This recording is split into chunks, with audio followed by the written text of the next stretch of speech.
Okay, here I am. It's Monday, April 22nd. April 22nd, 8 days, 30 days after September. April, June, and November.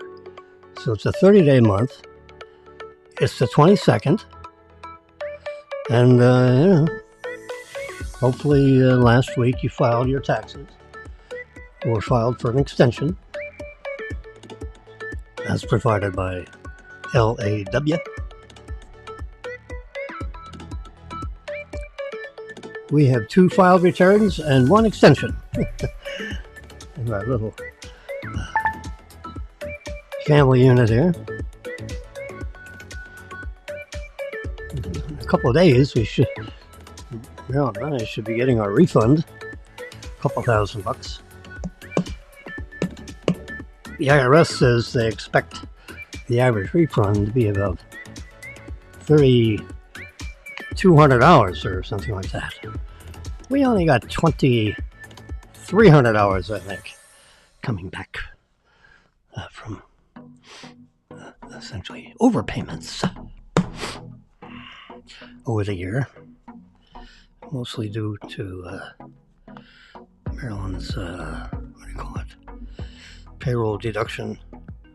You know, when you get a paycheck, the withholdings their withholdings were sufficient to cover our tax liability, which is a good thing. She claims 0 instead of 2 exemptions, which means there's a little more withheld out of each of her paycheck, so that it helps assure that we get a refund at the end of the year. I advised both our grown children, they're in their 30s, to do the same. Claim 0, that way you get some money back, and your bi-weekly paycheck is a little bit smaller, but yeah, so what the heck. It's $100, so maybe $100 per paycheck.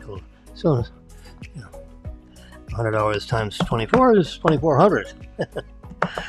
That's how you look at it. A little forced savings account, so to speak. You're lending your money to the U.S. government for 10, 12 months, and then you file to get it back, since you've over-withheld, so to speak. Assuming TurboTax is magical, almost. A good friend of mine for 30, 40 years, Bill Barnett, William C. Barnett, was a CPA. He was the treasurer CPA of the company I worked for, World Associates. It was the largest and, I believe, only Kennedy and Cohen franchise in South Florida. Plus, we had operations in Kansas City, Milwaukee,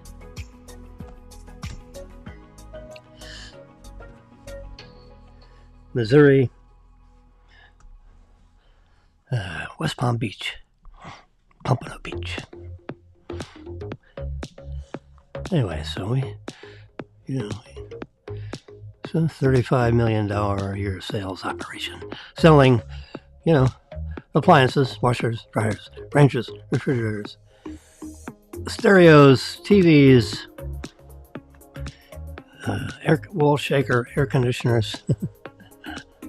And long time ago, Jimmy, was in the top 2 or 3 in the sales, and sold those service contracts, because that's where the spiffs were. Spiff. Special incentive payment. Yes. Special payment incentive The F, I don't know what the F was. For you. Anyway, it's a term that's used in the retail business. You know, selling cars, appliances, selling whatever the heck you're selling. You sell the items that have the spiffs on them. Because management looks at their inventory and says, we'll give you a spiff if you sell this refrigerator with the super duper ice maker on it. You get a $15 spiff if you sell that refrigerator, plus 3% commission. Or if you sell another refrigerator without a spiff, you know, you basically got to sell 2 of those refrigerators to make the same if you sold the refrigerator with the spiff. So sell the spiff items. That's the idea why they have spiffs. The car business does the same thing. You know, they got a lot of those turquoise cars. They put the spiffs on them to get them off the lot. You know. Now, in the case of Tesla, they don't have lots. They have service centers, which many of them have a few extra cars laying around. Probably because people failed to take delivery, or I don't know what.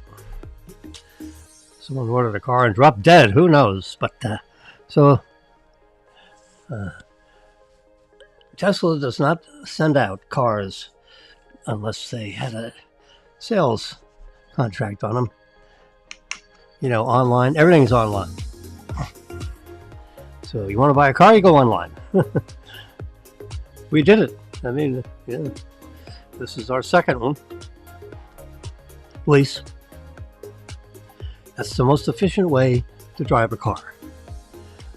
Forget about who owns it. Because so every 3 years we turn in a car and get another one. That way the car that we're driving is always under full warranty. You know, you lease a car, you're subject to, you know, making sure it's, you know, in good shape and serviced properly and so forth. So if you lease a car and you're in that 3-year warranty period, or in case of Tesla, you know, 8 years on the battery and 4 years on whatever, if you have a 3-year lease, you don't have to worry about any unusual payment obligations for the car unless you crash it. Don't do that. You know, you don't want to. Oh, there's my blood glucose. I have 8 hours left. 8, 7, 6. I probably got 5 hours left on my. I have. Let's see if I can look it up on this screen. Let's see how many hours I have left.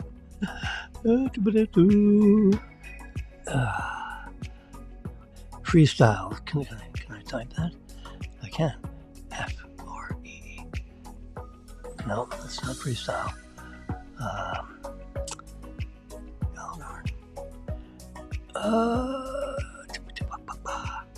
I haven't pulled it up on this little computer apparently. Let's go to everything I'm looking for. I don't know. I can look it up on that one. All right. Sorry. Link. Something link. L. There it is. Febre link up. There we go. Oh, this is not treatment. There. Oh, it's 115.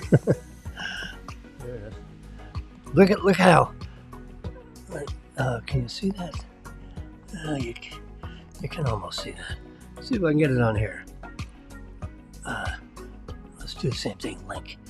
L-I-N-K. You know, for those of you that have not LinkedIn, Libre link. L-I-B-R-E. There it is. The nice thing about the Apple products, you can just pull down with your finger in the middle of the screen. There it is. You see? I'm shaking it up. There you go.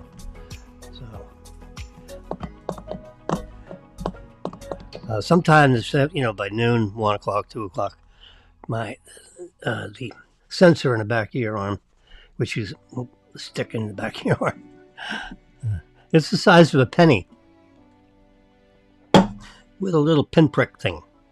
So you wipe off the back of your arm and you jam this thing up in the back of your arm. It's not hard. It's spring-loaded and everything, so it doesn't hurt or anything. You just stick that sucker on there, and it's good for 2 weeks. So instead of pricking your fingers, forget that. Yeah, God, that makes me crazy. When you're in the hospital and every 4 hours they come and prick your finger. I said, just take the blood out of the, well, they didn't allow that, Yeah. Next time I go to the hospital, I hope I have my Freestyle Libre link up and I'll say, there's my blood sugar, write it down. Get away from here, you're not pricking my fingers.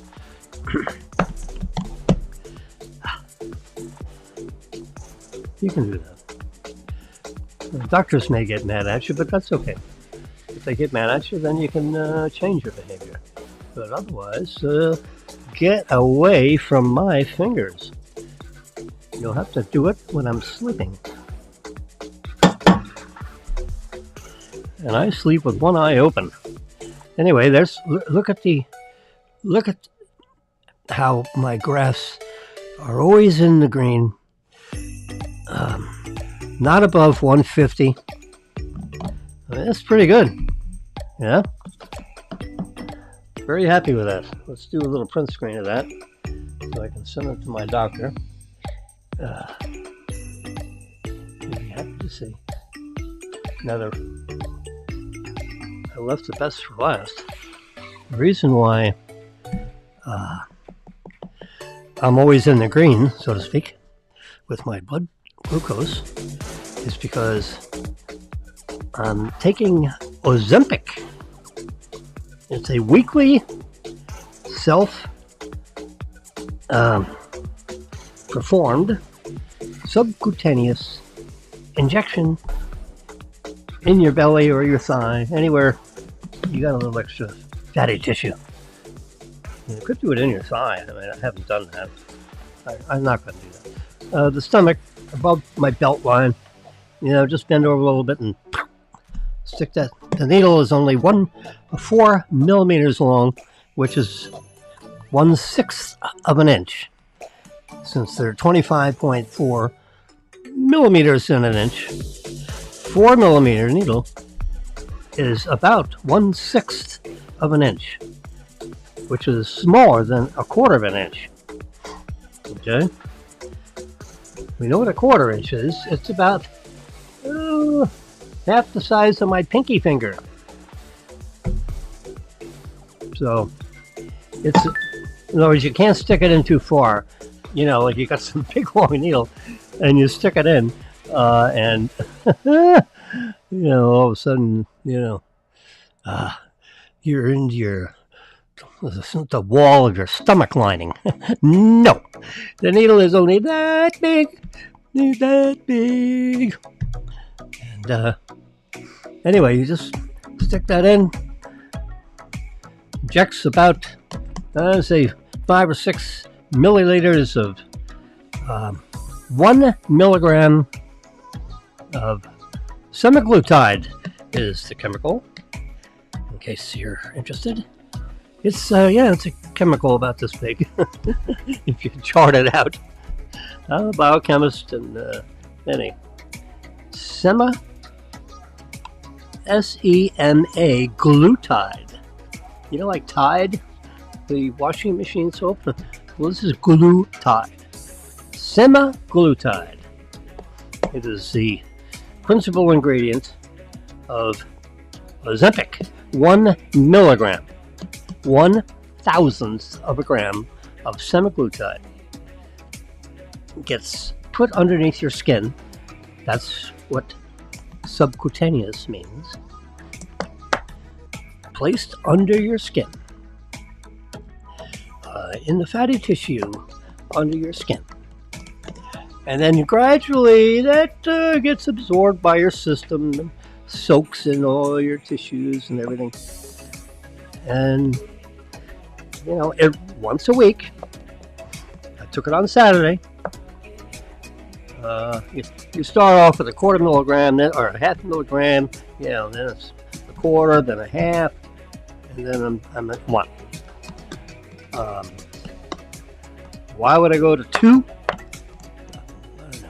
I'll have to ask Dr. Thomas Lubin why I would take 2 milligrams.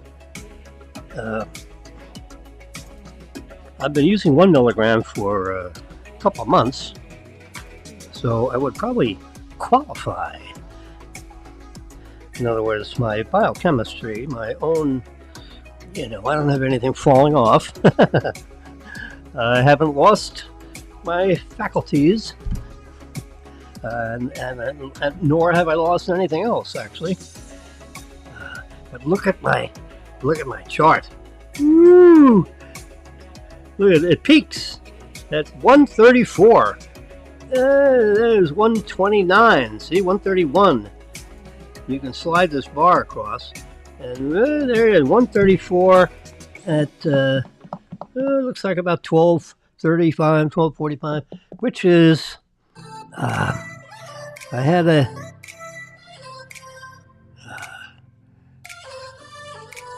a piece of pizza. Matter of fact, I had 3 pieces of a pizza, of a large pizza. So I had 3/8 of a pizza. There are 8 slices, and I had 3. My son had 3, and Marilyn says she had 2.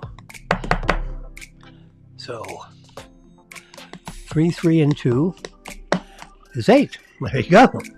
Heads up. I'm a mathlete. I play left tangent. Yep. 3, 3, and 2. I had 3 slices. Daniel had 3 slices, and Marilyn had 2 slices. 3, 3, and 2. 3 is 6, and 2 is 8. Anyway, so that's why my blood sugar went up right up to 134. Now, that would normally go to like 250, 275, way up top of that, out of the green zone.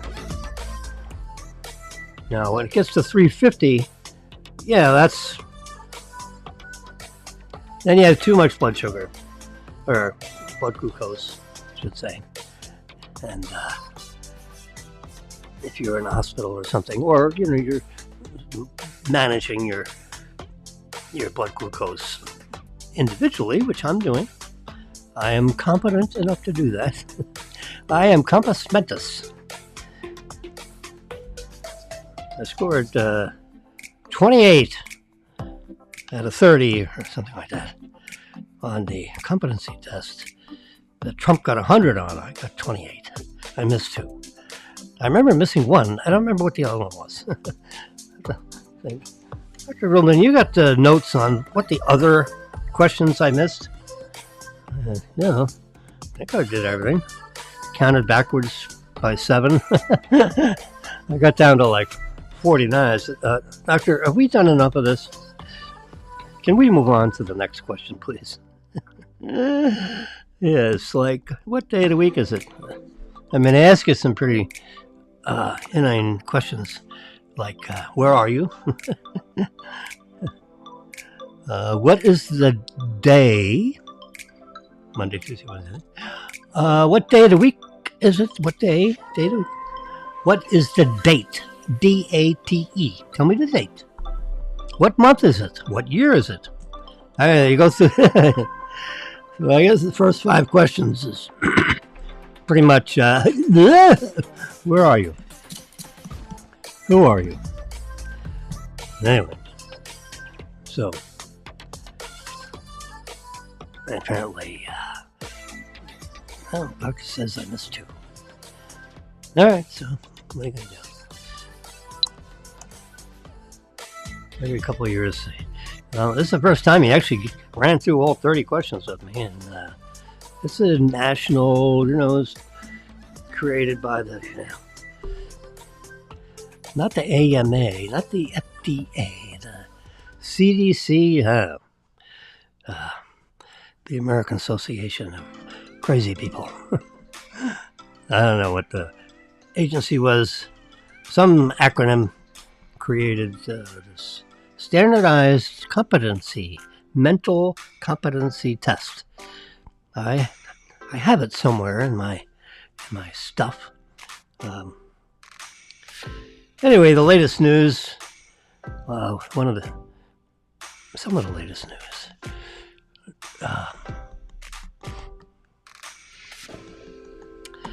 Is Tesla has released its full self-driving software to people that have the cars for $100 a month. So instead of spending $12,000, like, who would do that? Who in their right mind would spend $12K if you lease a car? No one in their right mind. Give them a competency test. Because when you turn in a lease car, where's the software go? Yep. Yeah, I mean, and I don't remember reading anywhere where there's like an automatic transfer, if you were to buy that software, to the next leased vehicle. Or what happens if you stop leasing? You turn in your car at the end of the lease and you don't lease another Tesla. Then that 12 or 15,000, it went up to 15, then they dropped it to 12. Now it's back to 8. So the people that bought this software is like 6 years ago, it's back to 8,000. It's still too much. It should be like $2,500. You know, I mean, these guys have been working on the software. They've missed the delivery, and it's still not full self-driving. I've experimented with it. There are, I must say, in all fairness, I've watched, I've watched 4 or 5 YouTube videos of these people that have like cameras set up all in the cabin of the car.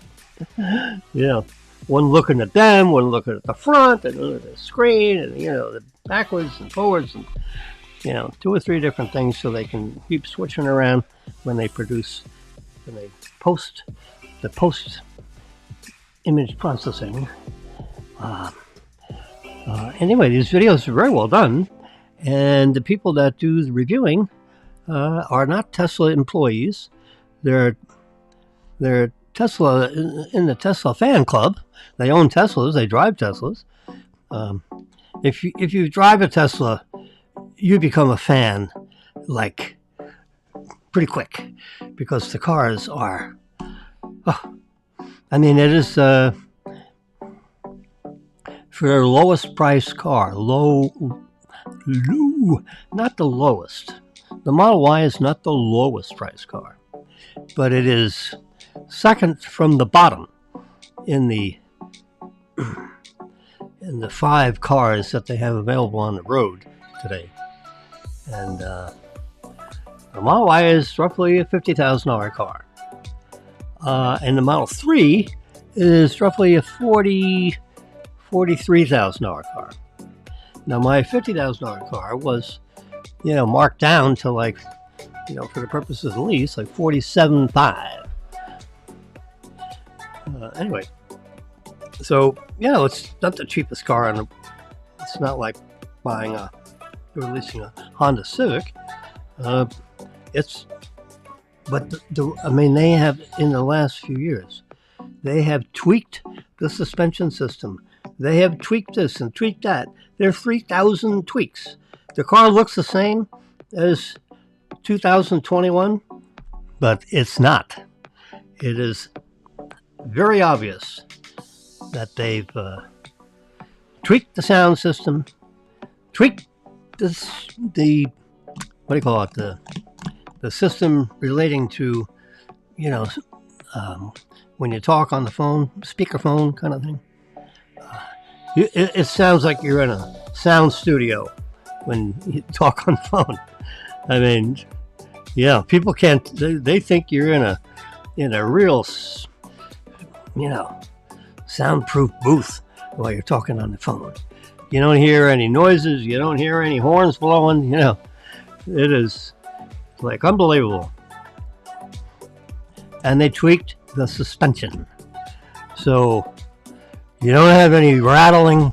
It is, and since you don't have this engine up front that's going through all this gear shifting, you step on the accelerator pedal and it just goes forward. And if you press on the accelerator pedal a little harder, a little deeper, it goes forward faster. More acceleration.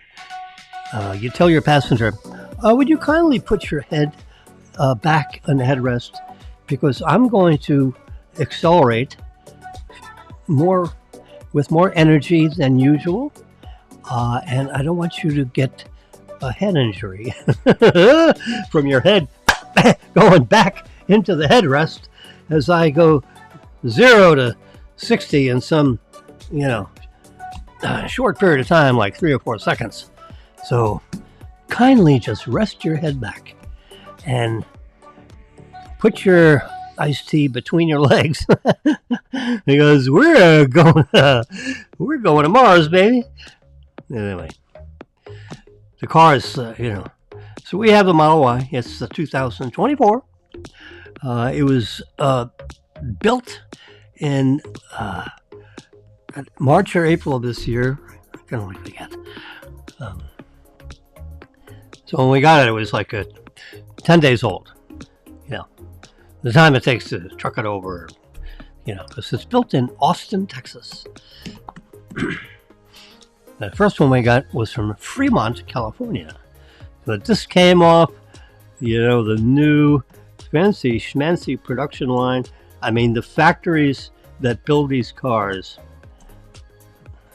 Elon Musk has made them the showplace for anybody that wants to build a car. You go into this place and say, oh my God. I mean, it is like awe-inspiring, shocking. Yeah. It is shock and awe when you look at a Tesla factory, which is like 95%. I'm guessing at the percentage. It's a very high percentage. It's over 90 and less than 100. So let's just say 95. Could be 94, could be 96. But it's a very high percentage of automation. So you got all these robots, doing things, like this way and that way, and sparks flying, and but they have the really high ceilings. I mean, it's like 30-foot high ceilings. It's a sight to see.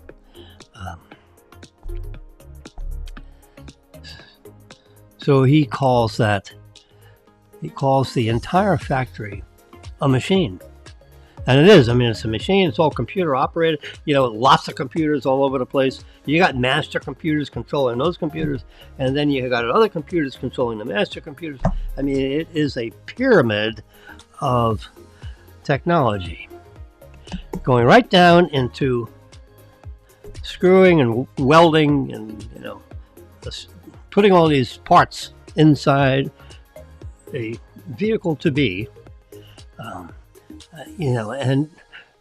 and they come out. So if the raw materials come in the back door, then every 40 seconds, could be 42 seconds, but every 40 seconds, a brand new Tesla comes out the front door. All the parts, the supply lines, plural. I mean, just think, every 40 seconds, a new Tesla comes out of a factory. And they have several factories around the planet. They have one in China. They have one in Germany. They have 2 in the United States. They're building one right now in Mexico. Not necessarily because of cheap labor, because it's 95% automated. It's not the cheap labor part, because they pretty much fly experienced people in to operate these things. Excuse me, I just had a little sip of warm coffee. I've been drinking hot tea for a month, lots of months. And Bustelo. I tried some Bustelo coffee out of my Keurig instead of tea. I had it Saturday, I had it Sunday, and I had Bustelo this morning. And it is a nice break to go back to a nice piping hot cup of coffee. It's Bustelo. I'll show you tomorrow. Anyway. So full self-driving now has been reduced from 15,000 to 12,000 to 8,000. And for those that are leasing cars, or if you bought a car, you can do $99 a month. Yeah. If you're going to drive from here to Kansas, pay your $99 while you're doing your little road trip for your extended vacation. So you can come and go between where you live and where you're going. And it's great on the highways, because if you're on the interstate highways, and they're maintaining the highways, so they have the white lines. So get in your middle lane, one click down on your stalk as you're going 65 miles an hour, and throw that thing into supervised autopilot. It's not full self-driving beta. They call it supervised full self-driving, which means you have to be alert, and only for the photo can you take your hand off the wheel. But you can see the wheel is turned. The car does that all by itself, so it'll bend around the curve. It's very good at all that. So if you're on good modern roads where everything is laid out, it does a real good job. My personal experience is, let's say you're in a 2 or 3 lane, major road, but it's not an interstate. Like Glades Road, for example. It's a major east-west artery, meaning, a road, state road, 806, or, something like that.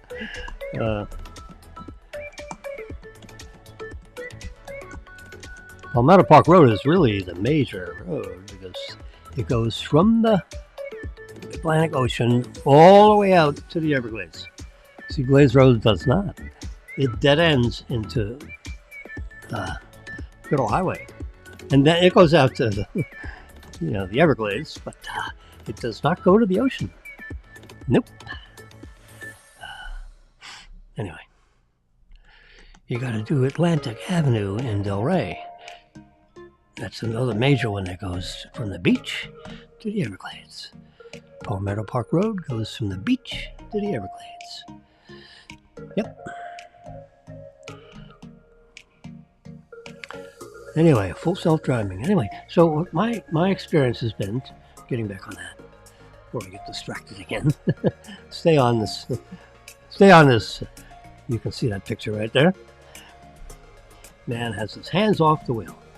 Now you can softly hold the wheel, and when it starts turning itself, you just let the wheel slip in your hands. Keep your hands, just open up your grip, so the wheel, because the wheel will turn all by itself to keep it, going around the curve, as you can kind of see this little curve, to the left.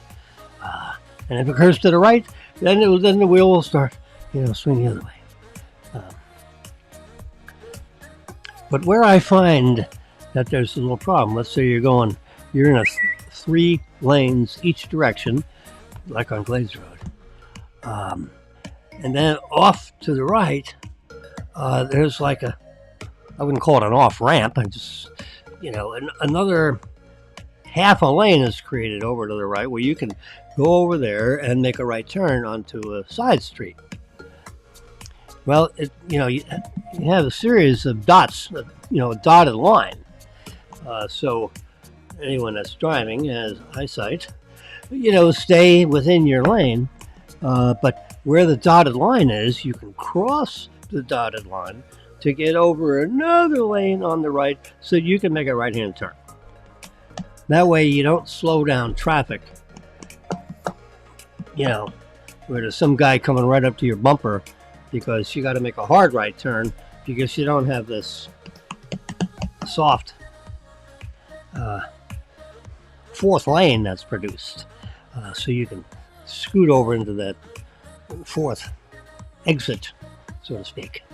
It's not a ramp, it's just a lane that permits you to make a right turn without slowing down the traffic behind you that intends to continue to go straight.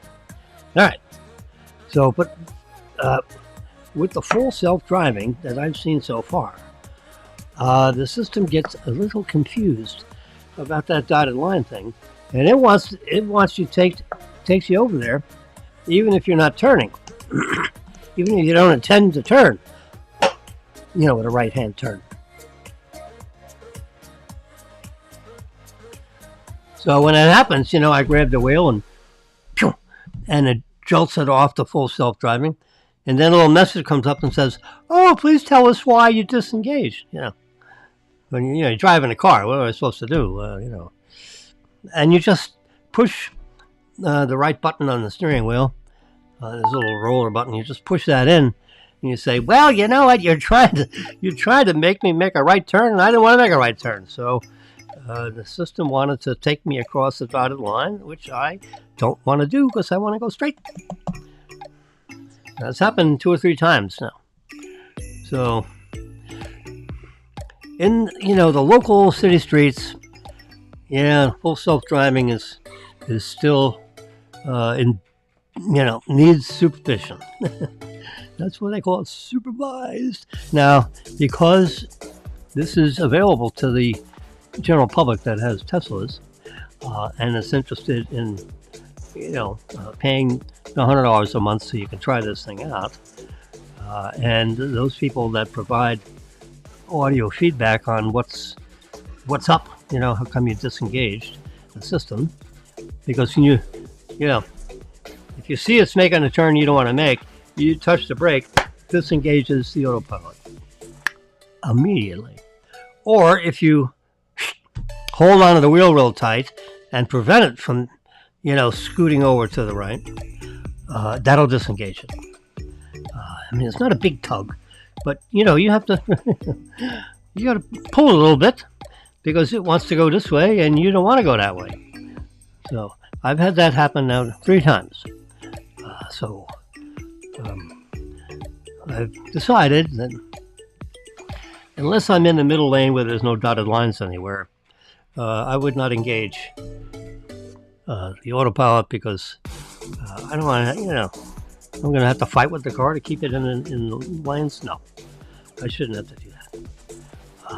But I imagine, you get on the interstate or you go across, on I-75 over to Naples or Fort Myers from where I live here. It'll take you, it'll take you over to Naples or Fort Myers and keep you within 5, 6, 7, 8% or whatever percent you so select. So if 65, you want to go 69, 36. So that's just like a 7% increase. So you set that in the setup screens. I say, let's go no more than 8% over the speed limit.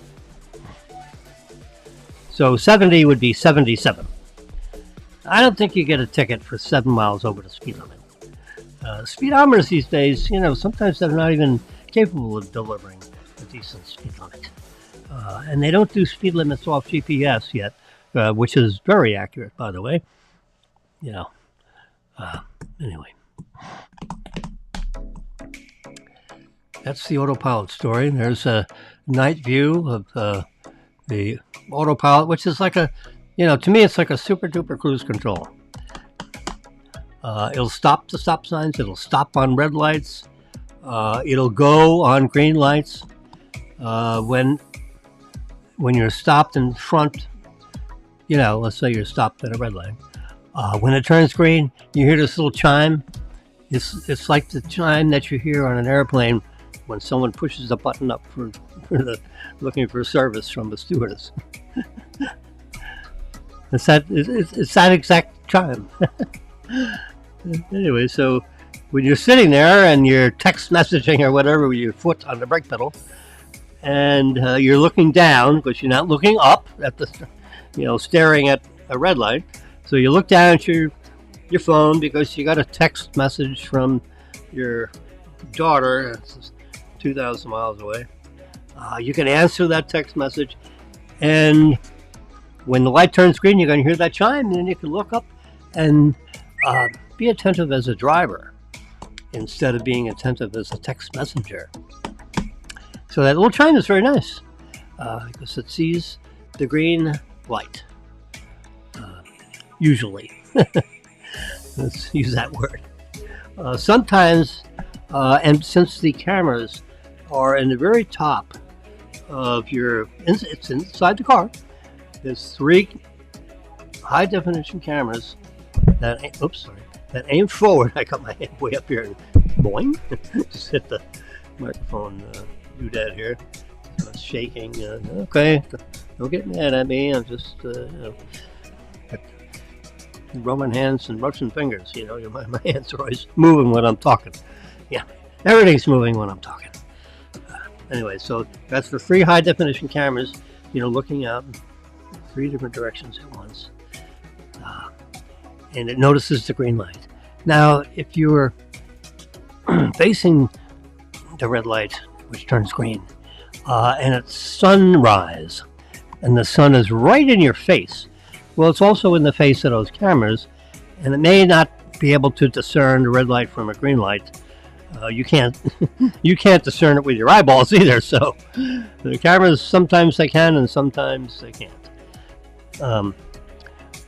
Now, since it's up high in the windshield, as high as it can be, and still be inside the windshield, inside the car, which is nice. Unless you could have a semi tractor trailer right directly in front of you, and because it sits up 13 feet above the road surface, the cameras may not be able to see the traffic light, and therefore it wouldn't chime green. So then you just wait for the big plume of black smoke to be emitted from the tractor trailer, and it starts to roll slowly forward. Then it's likely that the light is green. It's not a guarantee, but it's likely. So as you inch forward, keep your eye out for that green light because you want to make sure it's still green. But sometimes these tractor trailers take a while to get rolling and get up, the momentum. There's a lot of energy it takes to get those things rolling from a dead stop. And the diesel engines are running slow because it's waiting at a red light. And when those diesel engines get revved up so that they engage with the clutch in first gear, you get this belch of carbon monoxide and carbon dust and unburnt diesel fuel is what we're looking at, and which is just poisoning our atmosphere. It's terrible. Yeah. If they want to rush to get things done in the green technology thing, figure out how to get all these tractor trailers off the road unless they are electric. Because a diesel-powered tractor trailer is a poison trap for all of us. And we're poisoning our atmosphere with monoxides and dioxides and heavy metals and all kinds of nasty things that are still in diesel fuel. Because diesel fuel is not a perfect fuel. It is could be considered somewhat of a dirty fuel.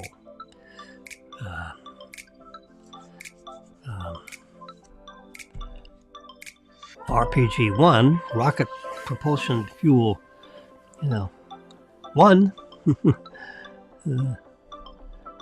is a fuel used by rocket propulsion devices, rocket engines. That's a lot cleaner than diesel fuel, but it also has, the burning rate is a little bit too fast, so a diesel engine will knock like crazy because they're not synchronized properly for a rapid burning fuel, although it's not a lot faster burning, but it is faster. Diesel fuel is designed, it was designed by the Germans by a guy named Diesel.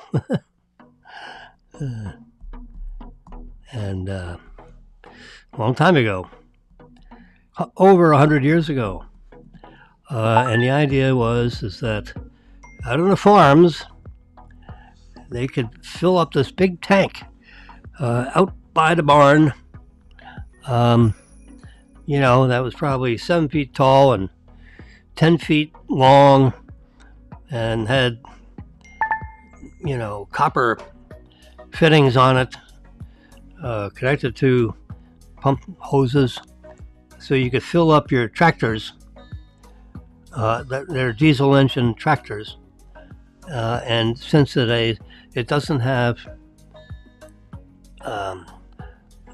aromatic hydrocarbons that can evaporate. Gasoline is called isooctane, and it is a variety of aromatic hydrocarbons that are in solution, so to speak, in the gasoline. All right, if you fill up your gas tank and you leave the cap off, in other words, so now you have a gasoline tank with it's not stoppered at the top. You don't put your fuel cap on there. You lost your fuel cap.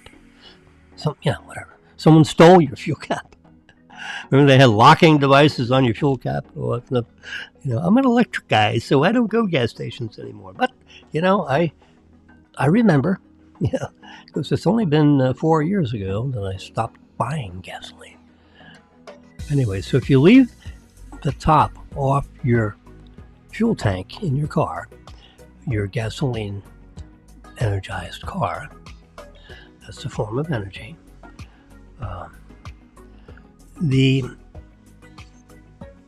The highest aromatic portion of the gasoline evaporates. All right? Just like water evaporates. All right? You leave a glass of water out on the picnic table out back, covered from rain, of course. All of a sudden, the glass, may lose about a quarter inch a day in the water because the water evaporates into the atmosphere, and then the liquid water remains in the cup, but the water, gaseous, just evaporates. Evaporation. Well, gasoline is called isooctane. It is a combination of a variety of aromatic hydrocarbons, which means they have an odor. They smell. Some of the hydrocarbons evaporate into the atmosphere. And then the residual gasoline then doesn't have some of the rapid burning components that make up isooctane. So it won't perform as well in your car. So you might have engine knocking. In other words, the timing may be off, and you hear this knocking of the valves and so forth because the burning rate of the gasoline is slower. and the timing belt gets out of time, so to speak. So you have to go in for a tune-up. You don't want to tune your engine up on stale gas. I would call that stale gasoline. Okay? When you get a full, fresh tank of gasoline, then all those rapid burning, slow burning, in between burning hydrocarbons are all embodied in isooctane. Most people don't realize this. And that's why you have to screw that top on your fuel tank, because you don't want the rapid burning components of isooctane to evaporate out the fuel loading pipe. Now we're talking about, if you left the car, for a month, in the garage, and you didn't have the top on your gas tank. I mean, this stuff doesn't leak out like bubbly on a can of soda, where the next morning there's no carbonation left in the soda. No. It doesn't leak out that fast. But you should always, put the stopper on. Anyway, so that whole process that I just went through is why Mr. Diesel, Hans Diesel, actually don't know his first name was, Dieter Diesel, Ludwig Diesel, I actually don't know the full name, the proper name, but I'm sure it was something like Mr. Diesel.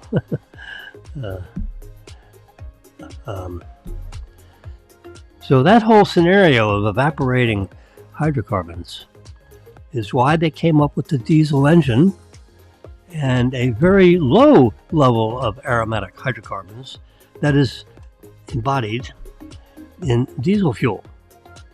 Okay?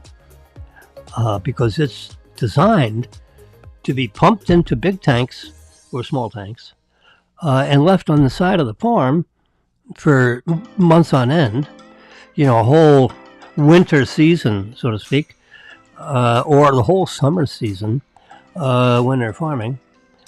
And that way they could fill up their tractors with fresh diesel fuel, because all diesel fuel is essentially fresh, and it's good for a couple of years, in the tank, maybe even longer.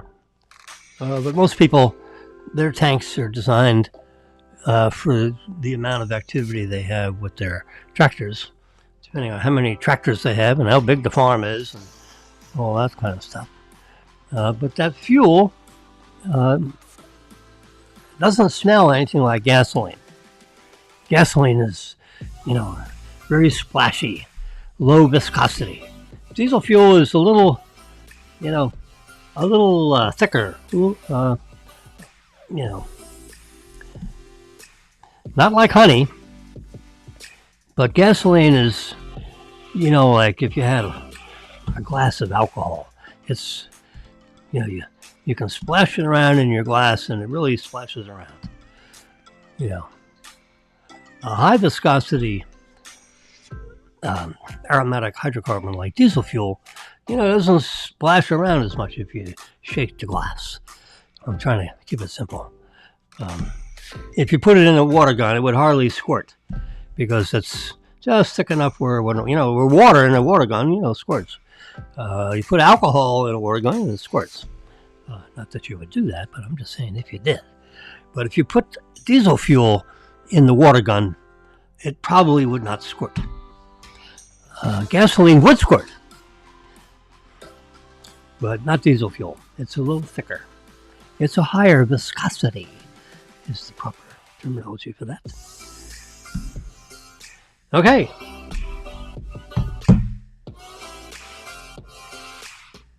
Full self-driving. There we go. There's another screen, an evening shot, where you're looking at the center panel of a Model 3 or a Model Y, which is what we drive. And that would be a typical scene that you would see, the night view on your screen and the night street view there, lit up corner intersection. This car's coming at you. You got a couple of green lights, And the red light for, I guess that's like a turn arrow kind of thing. That's the guess. So there you go. That's another view. That's a view of the screen only. And the car with the what looks like glowing headlights in front, just behind that green box. But the software finds the cars. They've eliminated the blue boxes and the green boxes, and they just show vehicles. A silhouette of a vehicle, and it's you can go 3 or 4 cars, and if you're 3 or 4 cars back, it'll show the whole collection of 9, 12 or whatever number of cars, and it looks over the roofs of the cars in front of you, so you can see 3 or 4 cars in front of you from the cameras that are coming through the windshield. And the red lines outlines the borders of the road, or the embankment away from the roads, and the dotted lines is picking up the lines that are painted on the street, even in a night scene like this. All right, here's a shot. Take a look at that one. That is a moon shot with my iPhone last night. It's not quite a full moon. That comes up, Marilyn tells me, like on the 24th. So we got 2 more days for a full moon, I think. That almost looks like a full moon. But look at that. I mean, that's unbelievable. You can see the shadows, from the cratering or whatever that's gone on over millions of years on the moon. Shot with an iPhone. The moon was, I'm going to say, at the 6:30, 6:40. Well, let's see. Can we tell? 7:43 p.m. You see up on the top, 7:43 p.m. We can hit this little eye. There it is, 7:43 p.m. You can see it on that. This is picking up information off of the header file. It's a JPEG photo because we selected most compatible. Shoot JPEGs. If you pick most compatible, it doesn't say JPEG.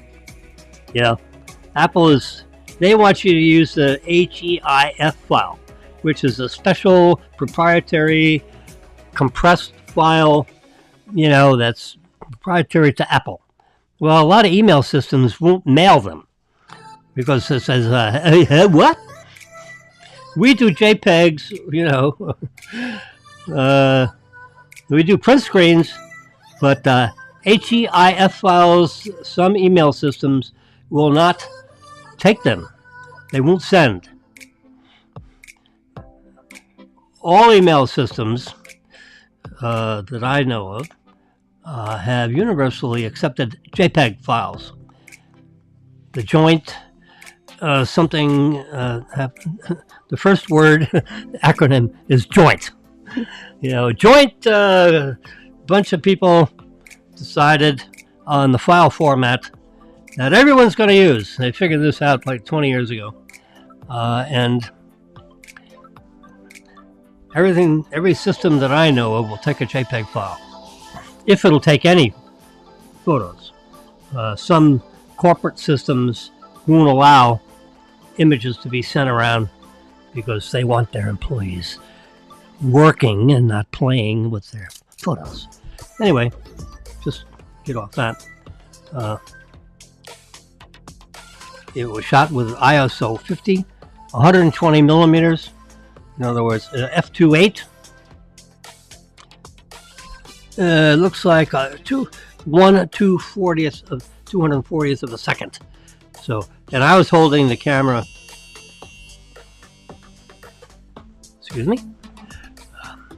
That means we were on the air for 1 hour. My 1 hour alarm. Anyway, let's just. Excuse me. All right. I'm going to restart that it counts down for the next hour. I don't know how long that'll go. It's 10:30 a.m. We won't talk too much more. Anyway, but look at that moon. I mean, that's like unbelievable. Shot with an iPhone at 7:40 p.m. So it was, Eastern Daylight Time. So the sky was, it wasn't a night scene. It was the sky. And I said, Marilyn, this is how you want to take a photo of the moon, because the contrast ratio between the moon and the background is not too high, which makes it very difficult. I don't care if it's film or imagers, but in the world of digital photography, if the moon is coming up, we're looking east in this shot, and it was up like 40 degrees up into the sky. And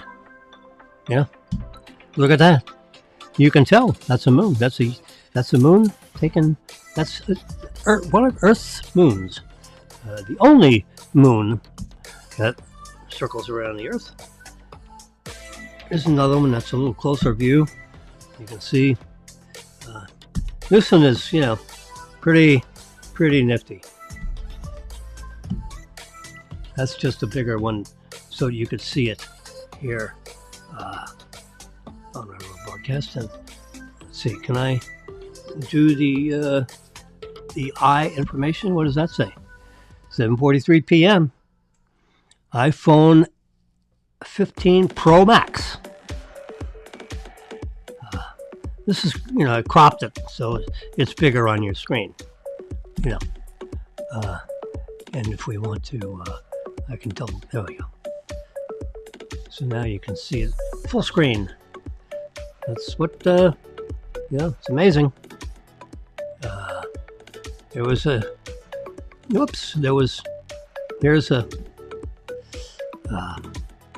I had a watch operating system update from Apple. I always suggest that you take these operating systems from Apple because they usually have security updates to help prevent, hacking and fraud. And, if you don't keep up with that, the bad guys may, some little 14-year-old in Moscow, you don't want him to end up with all your US dollars. What happens with some of these hacks, if you don't have good passwords, keep it simple here, but you have to have good passwords, and you should change them every once in a while. And if you have to write them down on something that you don't carry in your pocket, do that. Do whatever you got to do, but don't have your password. Don't do that. Yeah. I have either a 10 or a 12 character password, including special characters, capital letters, small case letters, numbers, and special characters. If you do that and you have like a 10 character password, or 12 character password, some systems are going up to 12. There's trillions of possibilities of all the different characters in the password. So it makes it tough, even if they're using computer systems, to hack your password. Now they can hack your iPhone, or not your iPhone so much, but other like Apple systems are tough to hack, but it can happen.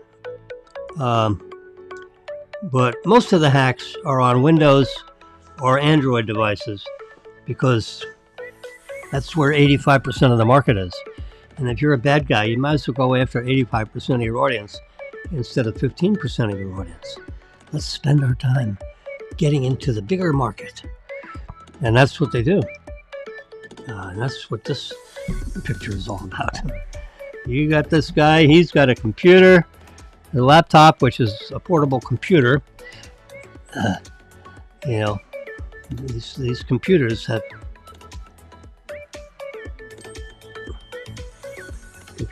stop. I can't use the word computer because I have the word computer used inside this studio instead of Alexa. So if I say Alexa in here, it doesn't recognize me. But if I say, computer, what time is it?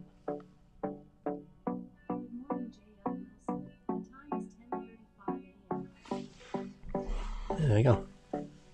Computer, stop. You don't keep yakking if you don't shut it up. Anyway, so I can't use the word computer. If I do too loud, it starts talking behind me. What do you want? That's funny. Marilyn gets a kick because she can walk in the living room and say, Alexa, turn on all the lights. And all our lights will go on in the living room. Yeah, it's amazing. And the guest room.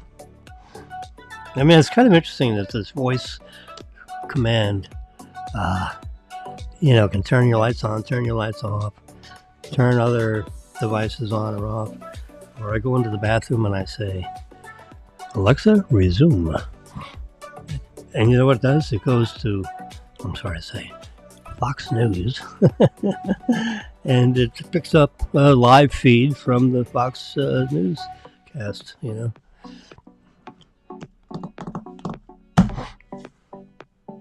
So that way, while I'm in the bathroom powdering my nose, I can keep up to date on the latest Fox News headlines and whatever the network is saying.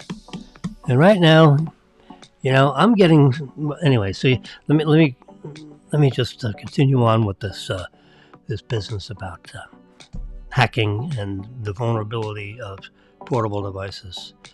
Phone hacking, not necessarily iPhone, but phone hacking in general is a real problem.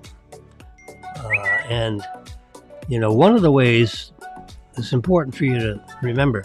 One of the ways that they get you is they send you something that looks like it's coming, from a friend or whatever.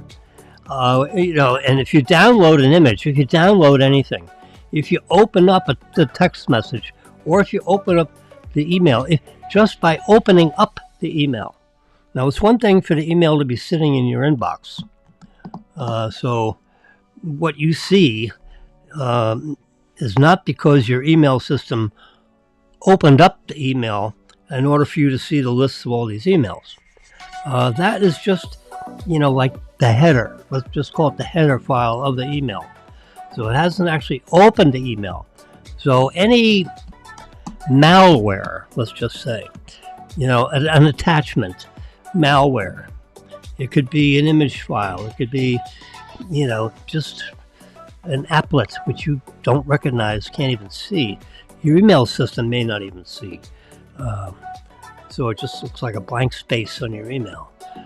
Anyway, these applets, if you open up your email or if you open up the text message, the applet then runs into your Android phone, for example, or your iPad, and maybe this malware just records all your keystrokes. So whatever you type in the keyboard of your phone, whether it's a soft keyboard or like a BlackBerry used to be, we actually had a little keyboard, or the keyboard on your laptop, it records all your keystrokes, which includes not only some of your login ID information, but it records passwords because you'll type in your password, capital Q, whatever your password is, I mean, your password could be go to hell, goddammit, 1239. Yeah, I mean, the password could be a sentence, with an exclamation point, and then the first two digits of your birth year, something that you can remember. It could be a phrase, but these hackers check out phrases. Anyway, so don't open. The first thing to do is don't panic. Let's say it's your iPhone, or let's just say it's an iPhone or an iPad, and somehow or other you're noticing that it's not working quite right. So the first thing to do is don't panic. The second thing to do is turn off your iPhone manually, which would mean you're looking on the screen right here. I'm going to go to in the very lower left corner. You see the gear, that gray gear. You touch that, which means you're going into setting, and you touch general. You see where it says general highlighted in blue. Then go all the way to the bottom of general where it says shut down, and then you slide the slider over to turn off. I'm going to cancel that. So by restarting your device, that could, solve your problem. And then that little piece of some kind of a malware applet has been disengaged, turned off, or whatever, because you shut your device down and then you're restarting your device. Another thing you can do is I'm going to touch the gear down here. You see my menu bar. I'm moving it up and down. Now, in my case, I could just pull down the middle of my screen. I put my finger right in the middle of the screen and just pull down. And look at the alternatives. It gives me, do you want to do Flipboard, Libre Link Up? You want to do your settings? Do you want to hit Safari, text messages? So, and you can touch one of those. So I'm going to hit the middle one that says settings. There you go. Now, you can see at the very bottom of the general tab, there's the general, it's highlighted in blue. You can go all the way to the bottom. Now, the next thing you can do, which is a little more, I wouldn't call it drastic, but a little more where you got a problem, is transfer or reset iPad. Touch that one, and it says erase all contents and settings. Okay? And that completely wipes out your iPhone or your iPad, like you bought it brand new. So everything's like gone. Now, you don't want to do that unless you have a backup. In other words, that I'm going to go to, you see where my name is up there with my logo and Apple ID. So you touch on that, and then you go to iCloud. Then on this list, you see where it says on the top, iCloud. Touch that. And then you see on the top, I got it right on the top where it says iCloud backup. Touch that. And it's on. And it tells you, see where it says backup now in blue? What does it say right below it? Last successful backup. Yesterday afternoon at 1:25 p.m. That's when I stopped talking yesterday. 1:25 p.m. That's when I went and had a little late lunch. So if I erase this iPad completely because I'm afraid of some malware that got in there, I can go pick up my backup, which is encrypted and helps to screen out all the bad guys before it gets written onto their servers. Yep. And so you don't want to erase your iPad unless you have a backup. The iPhone works the same way. Nice thing about iPads and iPhones is they have essentially the same menu system. And you can see these are my Apple devices. I got an iPhone 15 Pro Max with 17 gigabytes worth of stored stuff. I've got an 11-inch iPad Pro, which it says right underneath there, this iPad. I got a 12-inch iPad Pro. I got another 12-inch iPad Pro. I have at least two of them. Yep. And then there's another 11-inch iPad Pro, which is up there where it says Coventry, up in the corner. That's I use that as like a television. When you turn, when these things get a little old, like 2 or 3 years old, and they cost like $1,400 or something. By the time you add up, all the additional memory and storage and all this stuff. Then they give you $189 to turn it in to get a new one. No. I'd rather keep it as a picture frame, or anything. Use it as anything. I got, if I get back to my stereo view here, there we go. Now here you're looking at my, You see this right here? This clock looks like a clock. 10, 46, 47, 48. It is a clock.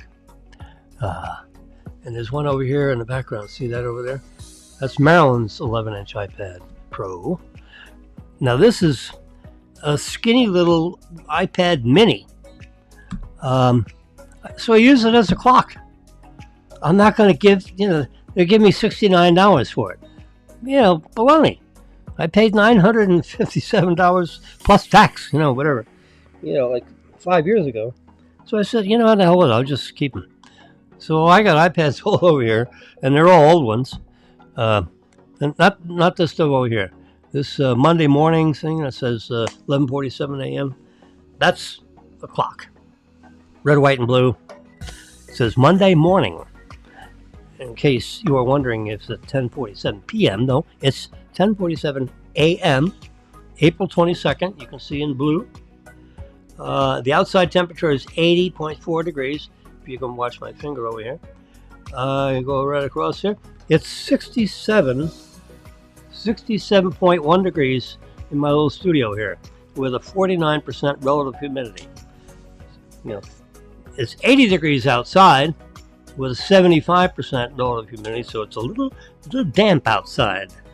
If you have a special hairdo, it'll probably start limping if you're outside because there's a lot of relative humidity. Anyway, so make sure your backup is on. I don't use advanced data protection because that really slows down things, and so I'm not taking advantage of all of the data protections. But I am getting, iCloud backup is on. All right, and it backs up everything, every damn thing. The only thing it doesn't back up is your passwords. So you need to have a list of your passwords in your head or written somewhere in a very secret place, because when you rebuild, so to speak, the entire software image onto your iPad, you're going to have to re-enter your passwords because backups don't remember your passwords. Nope. For your safety. But it is an inconvenience because then you got to reload all those passwords which your device can remember. And it's nice to have that because if the malware that gets in your system is recording keystrokes, if you have your keychain operating, there are no keystrokes. It pulls your passwords from a special encrypted keychain, little window. So not a window, but a keychain folder that's invisible, not visible to you, and likely not visible to the hacker. And that password just gets stripped in there and used and executed before the bad guy can see anything. or record anything. Anyway, so you have to just be mindful. Don't panic. You go through these few steps I mentioned.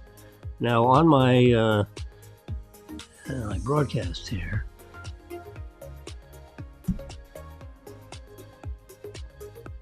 another thing to do is what to do if your phone is hacked. Before you do anything, check with your bank, your e-commerce accounts and so forth, and see if they've been improperly accessed. Call your bank. Call the fraud department of your bank and let them know that you think you may have been hacked. And they'll advise you on what to do with your systems with the bank. They're going to tell you change your passwords. Yeah, they're going to go online, with another device. So if you think your phone is hacked, use your computer to change your passwords at your bank. Yep. Tell the banks that you may have been hacked. The second thing to do, which you can see on the screen here. Sorry. We got to add this. There we go. See, now you can see that over on the. So here are the 5 things you do. Check whether your bank or e-commerce accounts have been accessed, by someone other than you, or people that you know, like a spouse or whatever, brother, family member, friend, live-in partner. Want to get into that anyway. So you see, 1, 2, 3. Delete any suspicious apps or any unexpected messages. Get them off your text message. Just erase them and then block them, because you can go in there and block those text messages that shouldn't have been sent to you. I get them all the time. Let me show you. See right here. This 506056. What does that say? Speaker Mike Johnson, latest lawfare against President Trump. Well, see, so if I touch the caret up on the top to the right of that 5-digit text message code there, and then it says 506, touch info, and go to the bottom of the list and say block. Block it. Now it's blocked.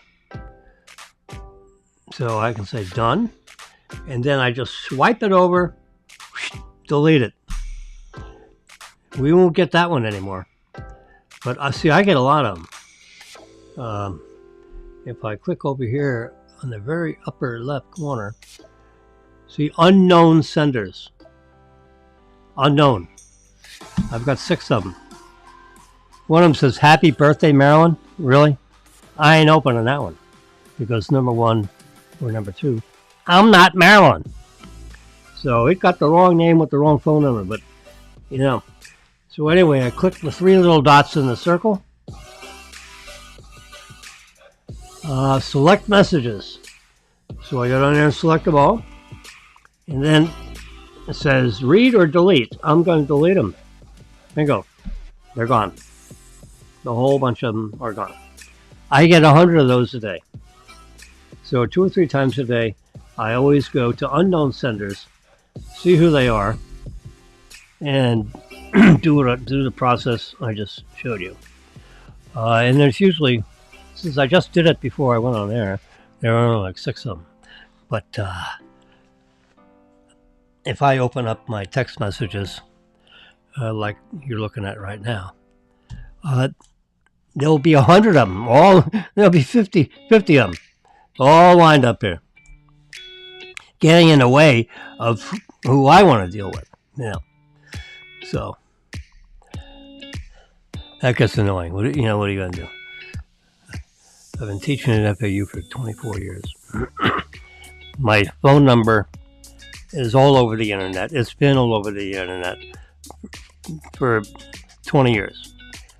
So they just use it and come in and solicit money, They want me to, they want me to execute whatever little malware they got, but I won't do it. If they're not in my address book, they come as unknown. Same thing with phone number. I don't answer the phone from anyone other than phone numbers that are in my phone book, which is on my iPads, iPhones, whatever. So if someone I want to talk to isn't in my phone book, too bad. They got to be in my phone book. I have to put them in there, or else I've got like 2,400 people in my phone book. So I got a lot of people in the phone book, for regular fellow sitting here in downtown Boca Raton. It used to be like 5,000. I got it down to like 2,400. And there are a few duplicates still in there, I run a software app that tries to combine and eliminate duplicates. So every once in a while, I execute that software, and it gets rid of the duplicates. Anyway, so over the years, it's down to about 2,400 people, which is plenty for the average guy. Anyway, so don't panic. Call your banks. Look at your account with a different device, like with your computer, rather than the device you think that's been attacked with your malware. So if you think you have an attack on your malware because it's not working right or whatever, use another device like your laptop to look at your bank accounts. And if they're kind of okay, then call your banks and say, turn off the access to these accounts. Turn off the passwords. We'll change the passwords, and then they'll tell you what to do. The fraud department will tell you what to do. They know what to do.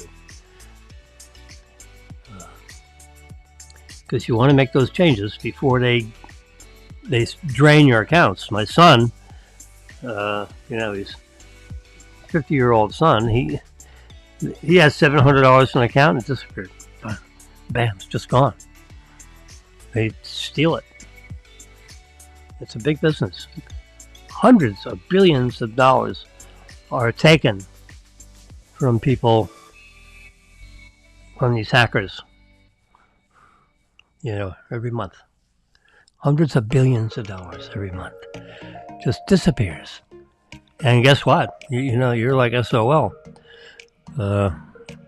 You're out of luck. I won't use the first letter of that acronym, SOL. Figure it out. It rhymes with what floats on the water. A big vessel that floats on the water. It's a ship. Now, if you change the spelling of that, that would be the first word of the acronym SOL.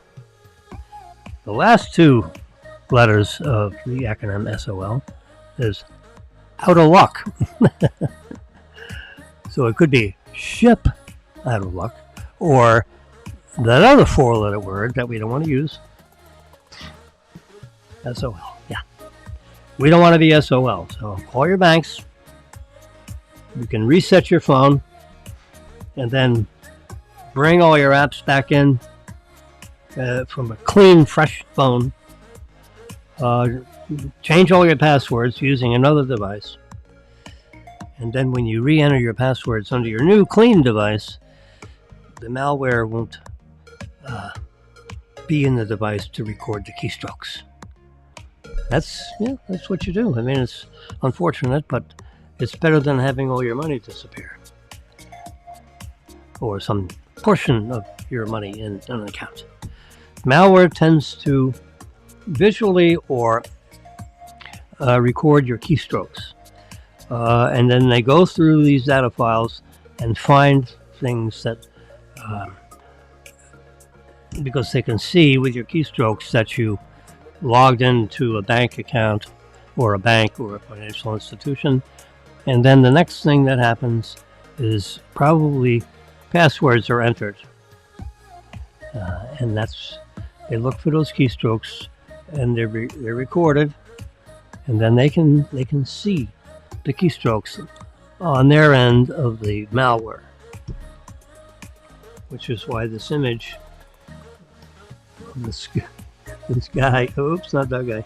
Not those guys. Oh, this one right here with the hoodie. Yeah. Can't see his face. But you know he's a bad guy. You can see it.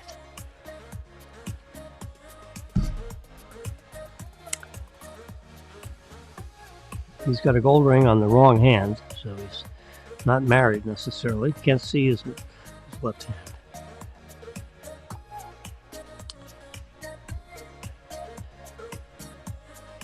All right. It's an hour and 30 minutes.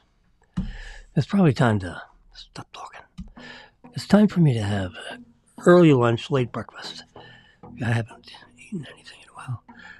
The other thing I just real quickly want to mention is, you know, all this stuff with this anti-Semitic business. It's disgusting. Now, this is Yale University. This is New Haven, Connecticut, Yale University. And they're all jumping around. This is all an orchestrated event. You see this? You see this lady right here with the Hamas scarf? She's right near the handlebars of that, you know. And if you go here, she's over here, head down, looking at her iPhone, because they're getting ready to demonstrate and to start yelling and screaming outside the front walkways of Yale. So earlier it was in Washington or Manhattan, Washington, D.C. Now they're in Connecticut, jumping up and down. And what's happening is the news media is covering this. Stop with the pictures. Don't put them online. Don't let the rest of the world see what these orchestrated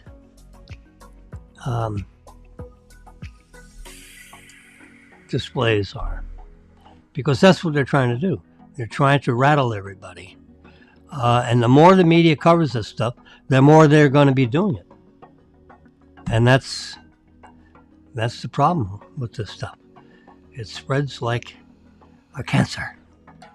So don't broadcast it. And then you're going to see how fast this will stop. And arrest them. Yep. I was watching this, this people jumping up and down. And I said, Marilyn, you know what they ought to do? They ought to come out with those big water cannons that are with a rotor thing that's on the top of, a vehicle that looks like a military vehicle. And it's got a big water cannon on the top. Just blow all these people away. Say, you need to go away, or else we're going to clean the streets. And if you come back, we're going to arrest you. So you've got 5 minutes, and then we are going to clean the streets with this high-pressure hose. And then it's a little chilly out here, and you're going to be chilly and wet. So go away, because this is not permitted anywhere in New Haven, Connecticut. But see, the mayor of New Haven and their police departments need to, pardon the expression, man up and clean the streets of these anti-Israel protests, because Israel is the only democratic country in that area in the Mideast. It's the only democracy. The rest are dictatorships or, run by mullahs and all that business. I can write a book, but I don't know about that exactly, because my brain cells are tied up in digital imaging and post-image processing, and I'm not big on how to deal with but I wouldn't tolerate these people arranging themselves and say, okay, well, you can demonstrate over here. No, you demonstrate nowhere. Go away. You don't like it here? Go home. Go back to Palestine or wherever you're from if you don't like it here. You don't have to like it here. That's okay. Get on an airplane. Matter of fact, we'll buy the tickets. Go away. But you're not soiling our streets with your propaganda. So that's it. And guess what? It would stop. If they brought out the hoses, they would go away. But they don't have the cojones to do it because they're afraid of these 500, and they're paid. Soros and his folks are, out of view, and they're handing everybody $50 bills to go scream and yell for the next 2 hours. And the louder you scream and the more you jump up and down, you may get a bonus. But right now we're going to pay you $50 for 2 hours. Go yell and scream. And here's some signs. They're all pre-printed. So these guys aren't making signs up in their garage. They're being handed signs from the organizers of these things. So that's what I'm saying. It's an observation. It's probably a pretty good one.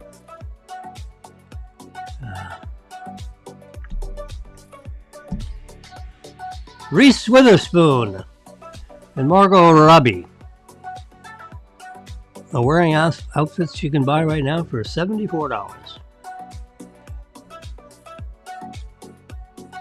They're comfy Birkenstock sandals. And of course, we can't see them. They're out of view. But they're, those two young ladies with bags, they're buying stuff all the time.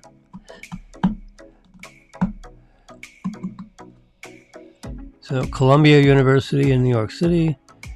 We've got Yale University in Connecticut. They're all facing these difficulties. New Haven, Connecticut, home of Yale University. Anyway, listen, you all have a good day. It's just a little bit past 11 o'clock.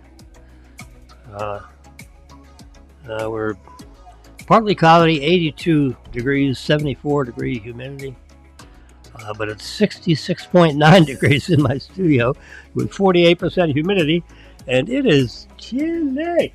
There it is right there. That's why I wear these long sleeve shirts, with long sleeve black underwear underneath my shirts. I've got at least 2 or 3 layers on because, now the thermostat over there says 70. But it is 66 in here because I have a duct that's right off the main, and I should get, I just don't want to climb up on a chair and,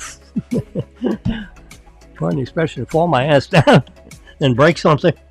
So, if I can adjust it with a cue stick, I might shove something in that air duct and just slow down just a little bit. Because we're getting a lot of air in here, and it's cold. April 22nd, Monday morning. Almost no morning left. We wish you a great first day of the week as we enter the last 8 days of the month. And drive carefully. Walk carefully. Be careful. Be mindful of what you're doing. Have your head looking around always when you're walking around. Have a little pace on your walk. Be ready to break into a full run. It's better to run away from danger than to try to face it. I've had 6 years of Ishinru karate as a 25-year-old, 20-year-old. And my hand-eye, my reaction time is still pretty good for someone that's crowding 80. I'm not 80. I'm crowding it though. Oh my God. It's partly crowdy. No, crowding. CROWDING. I am crowding the magic number.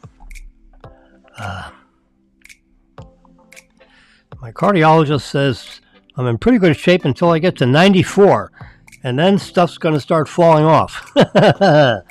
So I got 15, 16 years to go to aggravate all my family.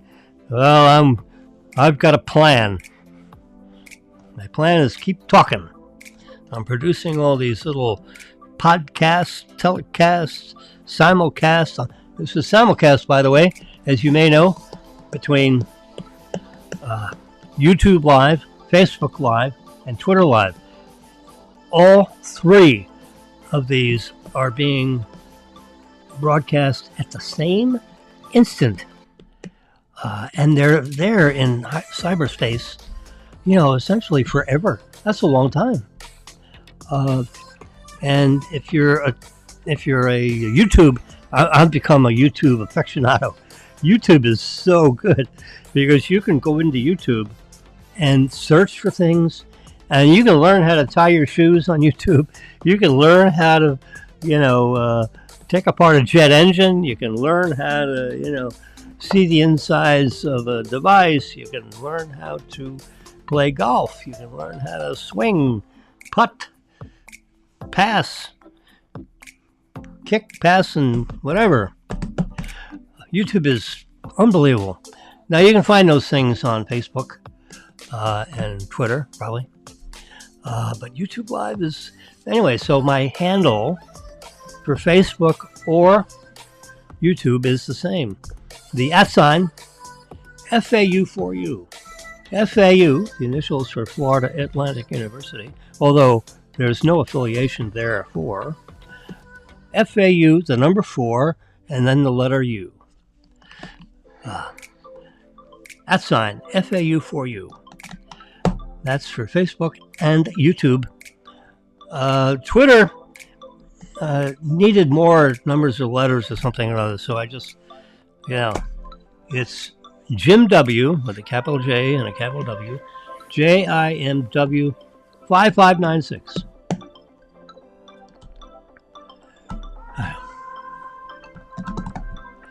That's my handle for Twitter. And the other is FAU4U. That's an easier one to remember. FAU4U.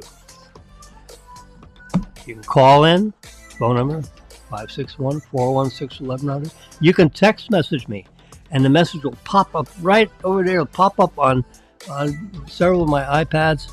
I can go to that text message, and I can type back an answer like, no, yes, maybe.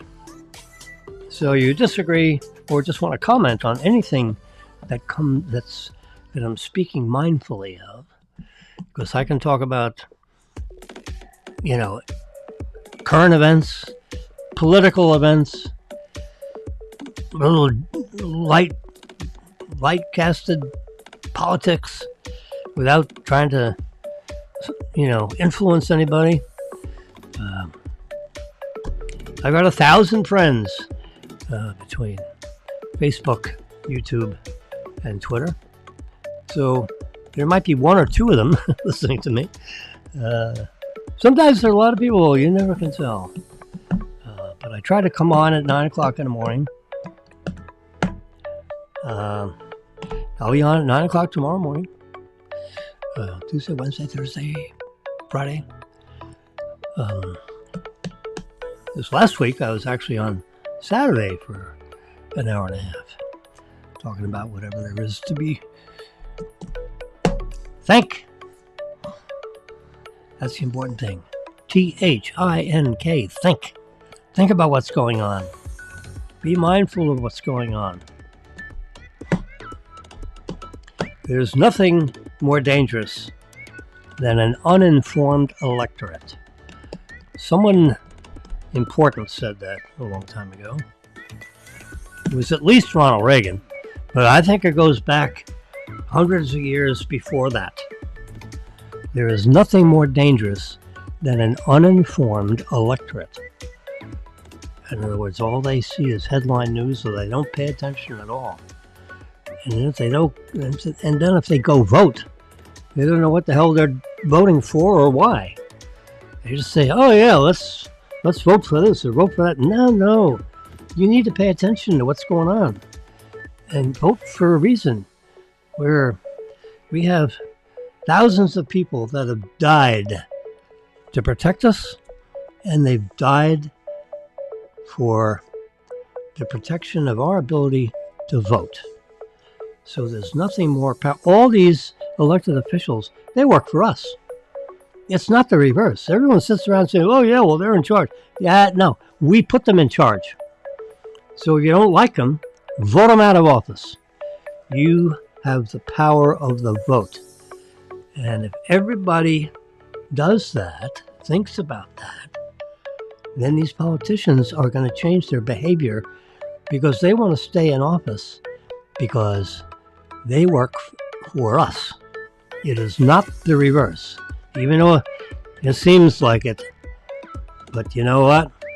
If we all start paying attention to what's going on, then they do, in fact, work for us because they know we're paying attention.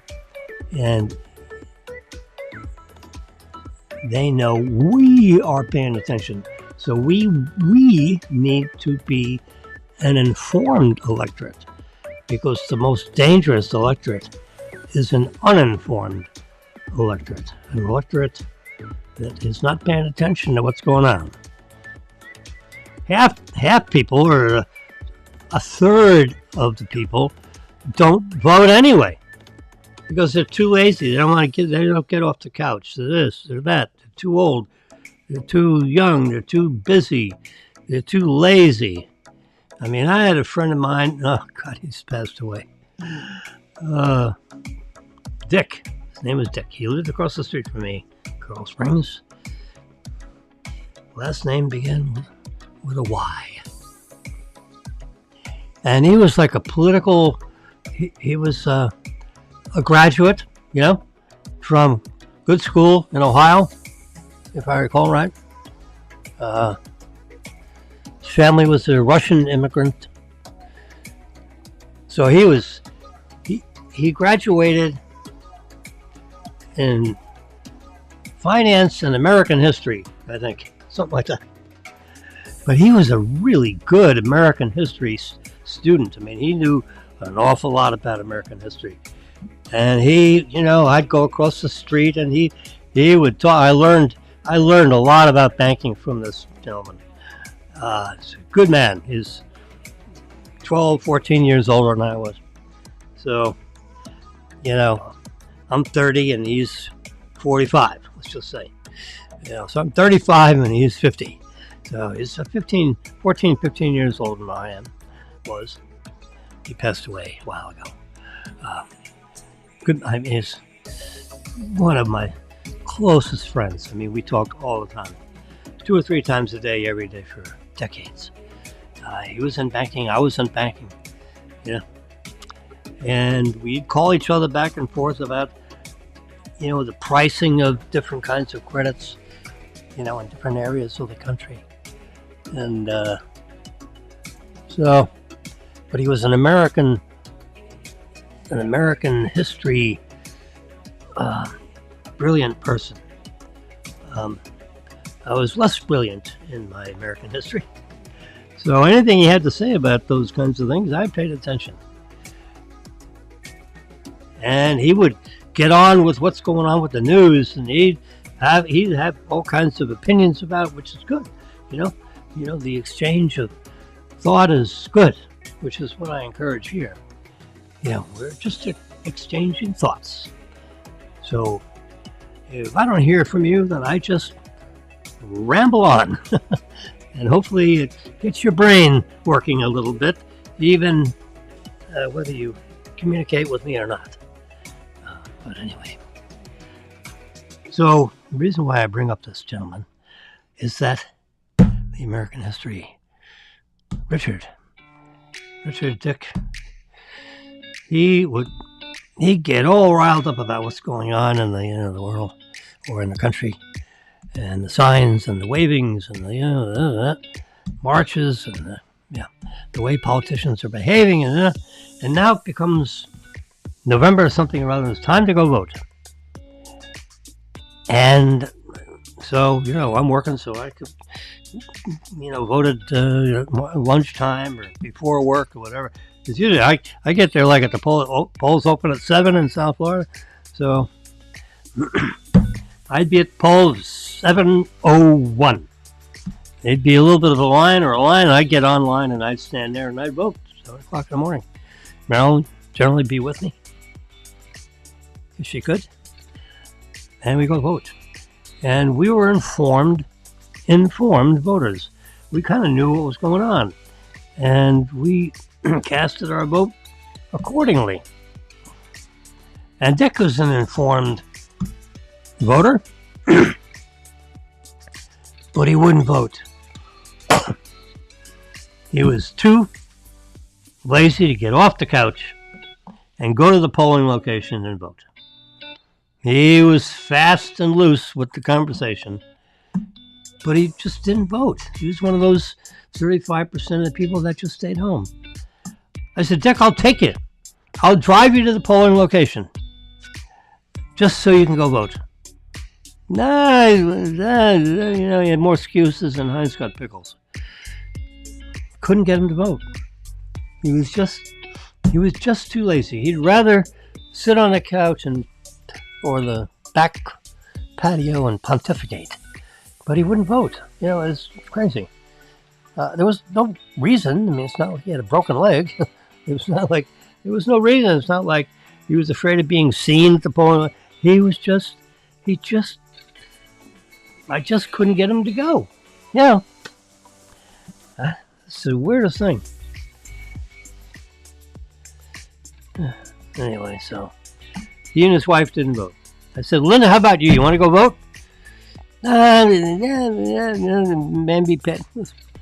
So I tried real hard to get them to vote on election, whenever the hell it was, 15, 20, 30 years ago. Couldn't get them to go. No.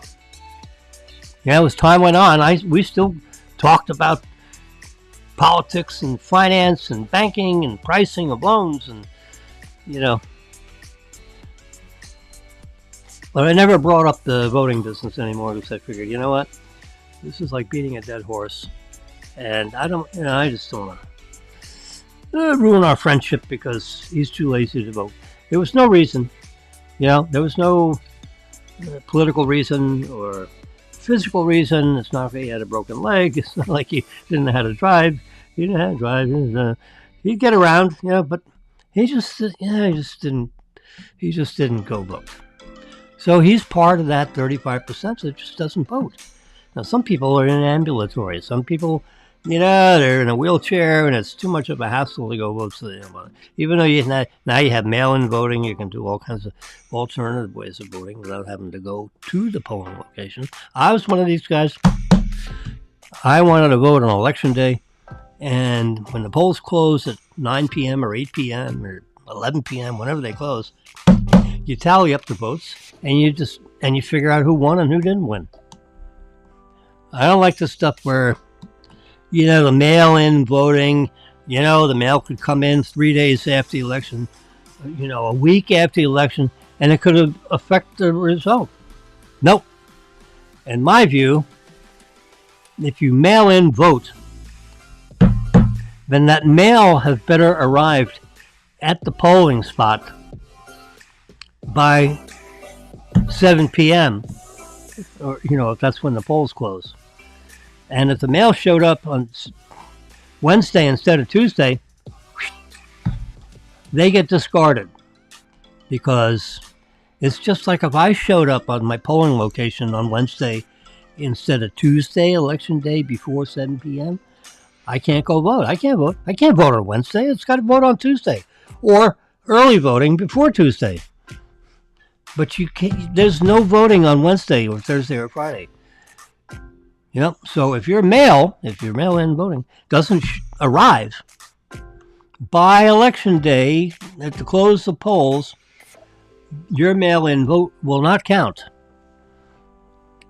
It'll be discarded. And, that's the way it needs to be.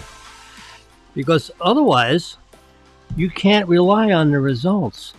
Because the bad guy will say, hey, you know what? We lost this election by 11,000 votes. Can you find some mail-in votes for us and put them in there on Wednesday or Thursday? Because we only need 11,000, to win this thing. That's the problem. Because they'll see how much they have to beat it by. And they got a lot of bad guys out there, and some of these elections are real close. So, 1,000 or 2 or 3 or 10, one way or the other, decides the last presidential election out of the 100 million people that voted. The actual presidential election was actually won by about 40,000 votes. I think the number is 44,000 votes in 3 states. Okay? Just 3 states. Georgia, Pennsylvania, and Wisconsin. And Michigan. Those, Minnesota, Michigan, Wisconsin, coming down into Georgia. There's another one, Pennsylvania. That whole little strip right in there, in between. That's what decided. 44,000 votes combined in all those 4 or 5 states decided this election. So it's not a lot of votes when you're talking about 100 million, 120 million people that stood online and voted, and it comes down to 44,000. That's like 0.00, that's like a half a percent, it's like 0.05%. But it's by state, we have, the way our Constitution is written, we have an electoral college, which corresponds to the number of congressmen you have in your state. And if you win a state by 1 vote, you get all 29 electoral votes for the state of Florida. Assuming we have 29 congressmen, which I think it's somewhere like that. We're probably going to add another one with the next census. That's one of the reasons likely that the current administration has an open border, because you got millions of people that are coming into the country and just spreading out all over the place. But they're spreading out all over the place, but not Florida. You know why? Because the state of Florida is tough on these illegal immigrants. They don't get the handouts. They don't get the $1,000 credit cards. They don't get the free cell phones. And you can't sleep around on the streets because you'll get put in jail. So they go to New York and Chicago and California because they can pitch a tent and they're good to go if that's the way they want to live. But in Florida and Texas, that's a no-no. So if they jump the border in Florida and Texas, they keep on rolling because they don't want to stay here because they're going to get locked up. We need to shut the borders, but, we got to wait another, you got to change administrations or else the borders are going to stay open and we won't have a country because you can't have, Thomas Jefferson or one of them said, a nation without borders is no nation at all. And that's about what's happening. There's billions of people that would like to be here, but we can't take in 1 billion people. There's no place for them. And we don't have the wherewithal to feed them. And how about their who the hell takes care of these people with the medicines? My kids are working their asses off so they have medical health insurance. These guys just walk in and they get treated.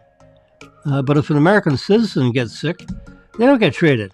Oh, you don't have insurance? Well, that's really a shame. We'll see if Good RX covers your drugs that you've been prescribed.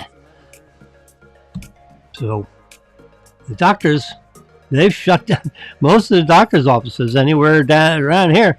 They don't take any new patients. Because they don't have any room for any more new patients. Yep. My Dr. Lubin says, nope, I'm closed to all new patients. They'll have to go somewhere else.